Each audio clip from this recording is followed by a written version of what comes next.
Dear brothers and sisters, today, as in Proverbs 22:11, the Bible says, "He who loves purity of heart." प्यारे भाई और बहनों, नीति वचन अध्याय 22 वचन 11 ये कहता है, जो मन की शुद्धता से प्रीति रखता है And whose speech is gracious will have the king as his friend. और जिसके वचन मनोहर होते हैं वो राजा का मित्र होता है। We have to be filled with the word of God. हमें परमेश्वर के वचन से भरे हुए होना चाहिए Only then our mouth will speak gracious words. और केवल तभी हमारे मुंह से हम अनुग्रह के शब्द बोल पाएंगे। In Matthew 12:34, that's what the Bible says. मत्ती अध्याय 12 वचन 34 में बाइबल यही तो कहती है, Out of the abundance of the heart, the mouth speaks. जो कुछ भी मन में भरा होता है वही तो मुंह से बाहर निकलता है। When a person is filled to overflowing of the Holy Spirit, his mouth too overflows with God's word. यदि कोई व्यक्ति पवित्र आत्मा से बिल्कुल भर गया और वो उमड़ रहा है तो वैसे ही उसके मुंह से भी परमेश्वर के वचन उमड़ते चले जाएंगे। Only then a person speaks the word of prophecy. और केवल तभी वो व्यक्ति भविष्यवाणी के वचन बोल पाएगा। A person is literally carried away by the Holy Spirit. और वो व्यक्ति तो सच में पवित्र आत्मा के द्वारा चलाए चले जाता है। That much that person is filled with the Holy Spirit. यानी वो व्यक्ति तो पवित्र आत्मा से इतना ज्यादा भर जाता है। When Jesus was in this world, he was with full of the Holy Spirit. और जब यीशु इस पृथ्वी पर थे तो वो पवित्र आत्मा से भर गए थे। In John 3:34, that's what we see. यूहन्ना अध्याय 3 वचन 34 में हम यही तो देखते हैं। The Lord gave him the Spirit without limit. और परमेश्वर ने उसे असीम आत्मा दी थी, यानी उसकी कोई सीमा नहीं थी। And that's why the Lord spoke gracious words, as we see in Luke 4:22. और इसीलिए तो प्रभु ने अनुग्रह के ऐसे वचन कहे जैसे कि हम लूका 4:22 में देखते हैं। But how does a man who lives a worldly life speak? लेकिन जो व्यक्ति सांसारिक जीवन जीता है वो कैसे बातें करता है? In Psalm 55:21, the Bible clearly says, "His words are as smooth as butter." और भजन संहिता अध्याय 55 वचन 21 में हम देखते हैं कि बाइबल कहती है कि उसके वचन तो बिल्कुल मक्खन के जैसे होते हैं। But in his heart are war. और लेकिन उसके मन में लड़ाई की बातें होती हैं। His words are as soothing as lotion.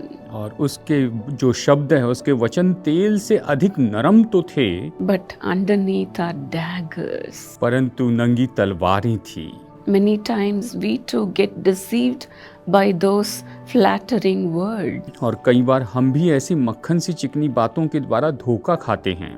We get along with them and go into the world sometime. और हम उनके साथ में मिलकर कई बार संसार में चले जाते हैं। But then we have to be very careful to be filled with the Holy Spirit. लेकिन हमें पवित्र आत्मा से भरे जाने के बारे में बहुत ही सावधान और सचेत रहना चाहिए To be governed by the Holy Spirit all the time. कि हम हमेशा पवित्र आत्मा के मार्गदर्शन में रहे, उसके ही नियंत्रण में रहें। The Bible says in Romans 8:6, Romeo 8:6 में बाइबल इस तरह से कहती है, the mind governed by the Spirit is life and peace. ऐसा मन जिसके ऊपर आत्मा अधिकार करते हैं वो तो जीवन और शांति है। But the mind governed by the flesh is death. लेकिन जो शारीरिक या शारीरिकता के अनुसार चलता है वो तो मृत्यु है। Don't be deceived by the words of the worldly people. आप सांसारिक लोगों के शब्दों के द्वारा धोखा न खाएं।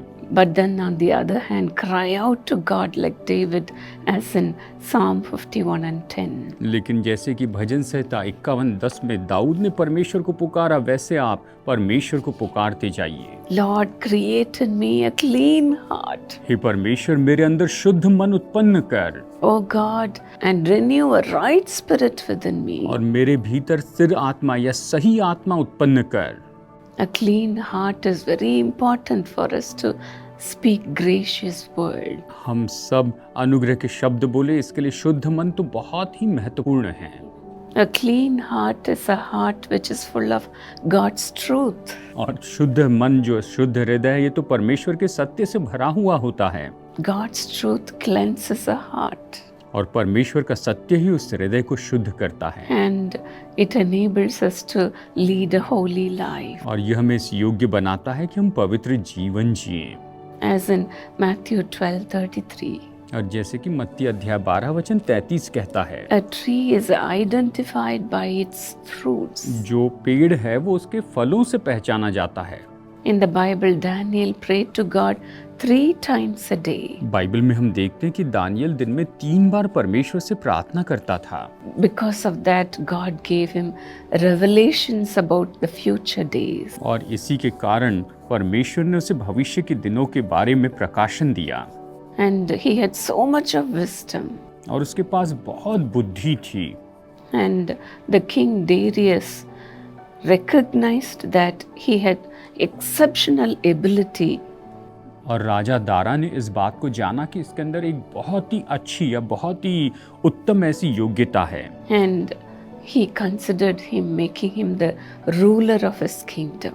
और उसने उसे अपने पूरे राज्य के ऊपर में मुख्य प्रधान नियुक्त करने के बारे में सोचा। But then the ministers who worked with Daniel did not like it.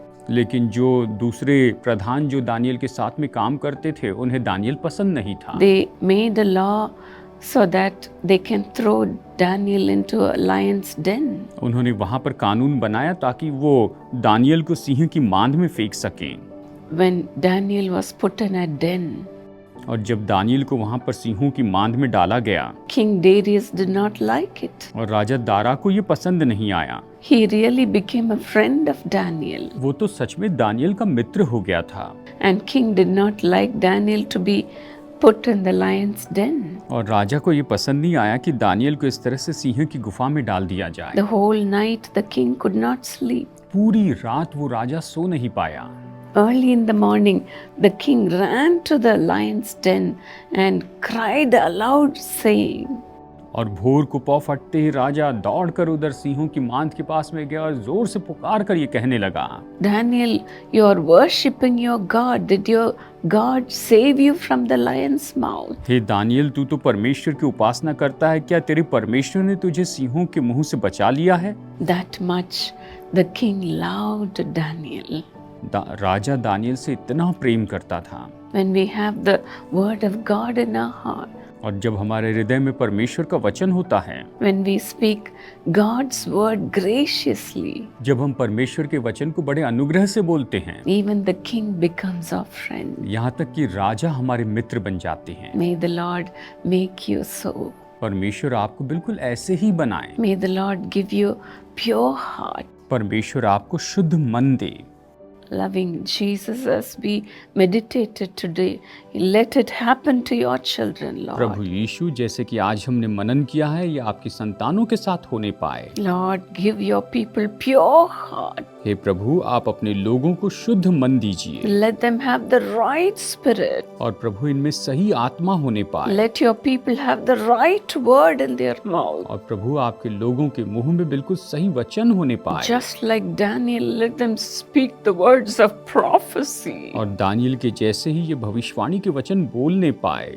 Let them have great abilities, Lord. और प्रभु ये महान योग्यता पाएं। Let them have the excellent spirit within them. और इनके अंदर में बहुत ही उत्तम आत्मा होने पाए। Fill them, Lord Jesus, प्रभु यीशु, आप इन्हें भर दीजिए, with such a spirit, O God. ऐसी आत्मा से भर दीजिए। Lord, as you filled Daniel with exceptional qualities, और प्रभु जैसे आपने दानियल को बहुत ही विशेष विशेषताओं से भर के रखा, fill them also, Lord, इन्हें भी भर दीजिए प्रभु, especially the young people.